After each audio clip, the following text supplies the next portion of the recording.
Hello mga kaibigan, sa video na to, papunta kami ng SM Pampanga. Sa SM San Fernando po ang ating lakad ngayon, hindi po sa SM Clark. At nakikita nyo naman ang aking mga kasamahan, ang aking pamilya, nakasakay na sa ating bagong motor. Ang tanong mga kaibigan ay, makakaabot kaya itong motor na to sa SM Pampanga? Ang sagot ay syempre naman. Kaya lang mga tropa, baka abutin tayo ng siyam-siyam. Hahanap nga pala tayo ng makakainan doon. Nasubukan ko na yung Vikings, nasubukan ko na yung Yaki Mix, kaya hahanap pa tayo ng ibang buffet na restaurant. December 20 nga po pala mga kaibigan sa video na to. Masipag nga po pala akong mag-video pero tamad po ako mag-upload. So ito mga kaibigan, lumipat na tayo sa isang malaking sasakyan kasi talaga namang hindi tayo po pwede dito sa tricycle. 3,000 nga po pala ang arkela dito sa sasakyan na to. Mula dito sa Concepcion hanggang sa San Fernando, Pampanga. At dito nga po pala mga kaibigan na inihintay natin ang aking tita at ang aking tito na sasama din sa pagpunta namin dun sa SM. Magkapatid nga po pala sila. Ang aking tita na si Tita Joan ay byuda at ang aking tito na si Tito Susing ay matandang binata. Ang kanilang nanay na si Lola Conching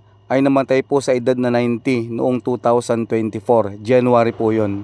At eto na po sila, palabas na po sila ng gate. Sila nga po pala yung lagi kong kasama sa paglalakad tuwing umaga dito sa aming lugar. Dito nga po pala sa aking video na to, habang papunta po tayo sa SM San Fernando.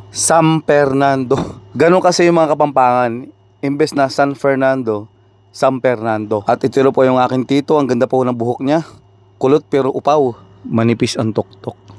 Habang papunta po tayo doon, naglalakbay tayo, magkukwentuhan lang po tayo kung papaano nyo ba dapat hawakan ang inyong pera. Maraming mga kabataan na hindi marunong mag-ipon. Yung waldas dito, waldas doon. Pagdating ng sweldo, gastos doon, gastos dito. Bago pa dumating yung susunod na sweldo, nakapangutang na. Wala nang pera.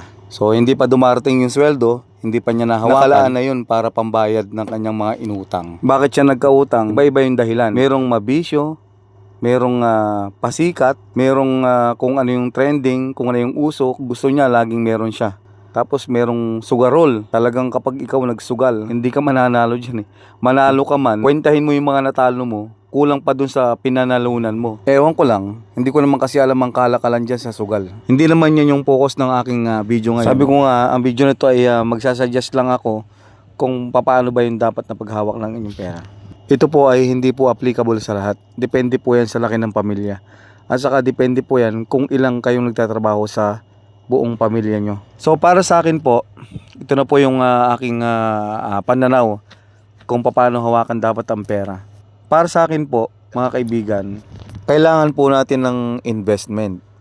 Kailangan po natin mag-invest para sa future natin at para sa future ng ating mga anak. So kailangan nating mag-ipon ng pera. Paano tayo makakapag-ipon ng pera? Siyempre, kailangan natin magsimikap, dumiskarte, magtrabaho. Depende na po sa inyo yan. Ngayon po, hindi naman po talaga yun yung aking punto dito. So, kung meron kayong pang-invest, so mag-invest po tayo. Pero kailangan po, hati po yan mga kaibigan. Hindi po tayo dapat nakafocus lang sa pag-i-invest para sa ating future. Kasi po, ang pinakamahalaga sa lahat ay itong kasalukuyan eh. Itong kasalukuyang humihinga ka, ito ang pinakamahalaga. Kailangan, nag-i-invest ka para sa future, pero ngayon dapat may ginagastos ka. Nag-i-enjoy ka sa buhay mo. Namamasyal ka, lumalabas kayo ng pamilya nyo, kagaya ng ginagawa namin. At the same time, meron kaming nakatabi para sa future. Hindi po puro future lang. Kasi ang dami kong mga kaibigan o dami kong mga kakilala, mga tita, talagang mga kamag-anak pa na saksi ako kung gaano siya kasipag magtrabaho para sa future. Nag-focus siya sa future pero hindi siya nag-focus sa kasalukuyan. Meron na pala siyang sakit. Cancer pa. Ang dami niyang investment pero nung natuklasan niya na meron siyang cancer, hindi man lang siya umabot ng isang buwan, natigok, mga kaibigan. So para saan yung investment niya para sa future niya? Hindi na dumating ang kanyang future. So, sa bagay, pakikinabangan naman yun ng kanyang mga anak. Ang problema, nag-aaway-aaway ang kanilang mga anak. So, kawawa yung ganun, ano? Nagsumikap ka, nagpakapagod ka, pero hindi mo na-enjoy yung buhay mo. By the way, nandito na pala kami sa SM San Fernando at patambay-tambay na lang kami dito. Hindi namin alam kung saan kami pupunta. Ayan, pupunta kami dito sa Kabalen. Dito na lang kami kakain. Ang Kabalen nga pala, para sa mga kaibigan nating hindi Kapampangan, Ito po ay kapampangan na salita na ang ibig sabihin ay pangit ka. Comment na lang po kayo sa comment section kung tama ba yung Tagalog ng kabalen, pangit ka. So guys, ganito. Halimbawa, kumikita ka ng 20,000, hatiin mo yun. Yung 10K, itabi mo. Yung 10K, bahala ka na kung anong gagawin mo. Enjoy mo yung buhay mo. Pero wag mo namang isasakripisyo yung kalusugan sa pag-i-enjoy sa buhay mo. Hindi ko sinabing mag-enjoy ka sa buhay mo na manigarilyo ka, magbisyo ka, magsugal ka, magpuyat ka. Hindi po ganun. Basta enjoy mo yung kasalukuyan kasi yan yung pinaka-importante sa lahat. Mas importante pa yun sa future eh. Kasi yung future wala pa yan eh. Ang magandang gawin mong paghahanda sa future ay yung maging healthy ka. Huwag mo nga abusuhin yung iyong kalusugan. Bawasan mo yung bisyo mo. Ngayon kung talagang hindi mo na may alis, edi kumain ka na lang ng mga sustansya. O, wala tayong magagawa eh. Kung halimbawa naninigarilyo ka, mahirap alisin yan eh sa inyo. Pero kung tutuusin, kung gusto nyong alisin yung bisyo nyo na paninigarilyo, marami rin akong kakilala na naalis nila eh. Pero nasa tao lang yan. Ngayon mga kaibigan, so di ba yung 10K, enjoy mo yung buhay mo. Yung another 10K, para sa future mo yun. Kasi nga, baka mamaya bigla kang matigok eh. Paano yung future mo? Hindi na dumating. O meron pa akong kakilala.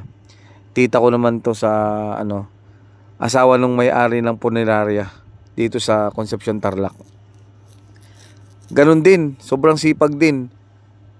Marami ding investment. Balak niya na umuwi na at enjoy na yung buhay niya kasi marami na siyang investment eh.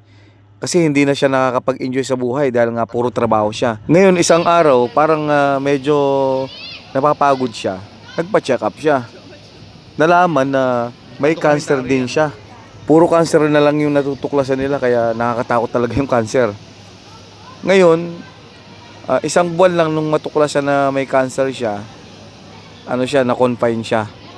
Pero doon na siya binawian ng buhay. Pero dahil asawa niya yung may-ari ng purinarya, libre siya. So ano ba yung point ko dito sa video na to? Hindi po masamang mag-invest pero kailangan huwag niyong pababayaan itong kasalukuyan kasi ito yung pinakamahalaga.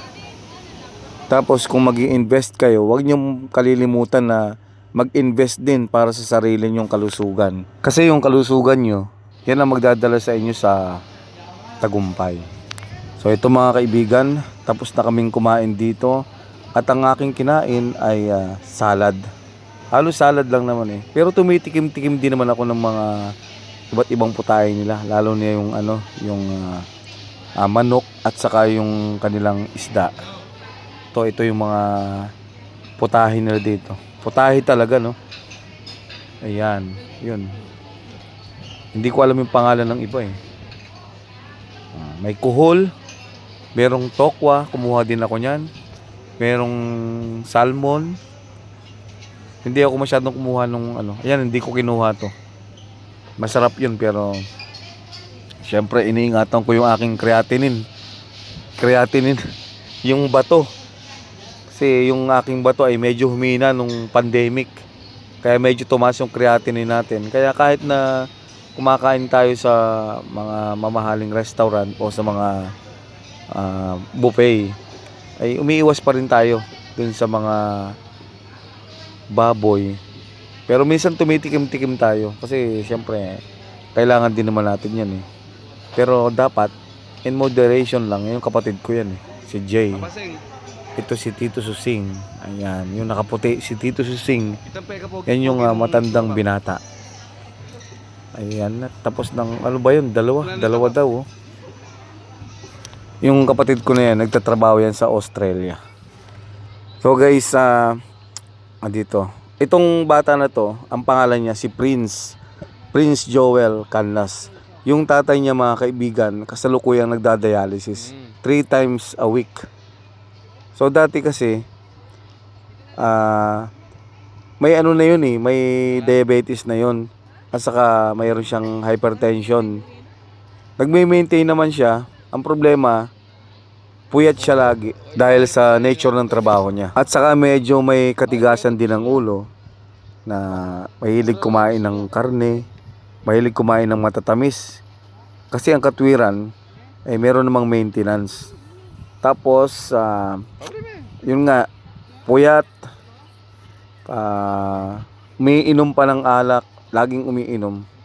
Dahil pag dumating yung mga kasamahan niyang dati niyang kasamahan na pulis, kasi retired police yun eh. Ngayon, pag binuntahan siya, siyempre inuman, puyatan. So, ang hirap ng trabaho niya. Ang trabaho niya mapuyat. Ngayon, dumating ang araw, ayan, dinialysis na, mga kaibigan. So, ang hirap nun. 6,000 ang ginagastos nila tuwing linggo. Kasi hindi pa siya naka-in dun sa libreng dialysis. So, kapag habang wala pang slot dun sa libreng dialysis, nagbabayad siya ng 6,000 weekly. Kaibigan, computin nyo yun, 6,000 weekly. Kung ang trabaho mo ay kumikita ka lang ng 700 a day at may sakit ka na ganun, saan ka napupulutin? Kaya ang hirap, mga kaibigan. Kaya panatilihin yung malusog ang inyong mga kidneys. Umiwas kayo sa mga bawal. Pag sinabing bawal, bawal. Huwag kayong matigas ang ulo. Ako minsan matigas ang ulo ko rin. Ayun, nakaupo sila doon, no. Dito po ito sa SM San Fernando, Pampanga. Hinihintay nila yung kasamahan namin na nag-grocery. Ayan po si Grace po.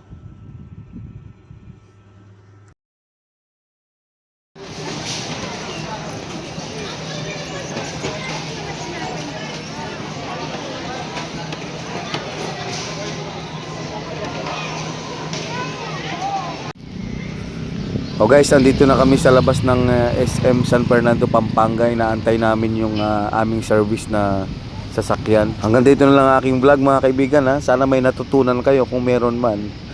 Kung wala, sorry na lang sa akin. At ayun, hindi pa yun. Okay guys, babayo yung mga kreatin ninyo, Laging gulay ang kainin nyo. Gulay. Mag-invest kayo sa kalusugan at enjoy nyo yung buhay nyo.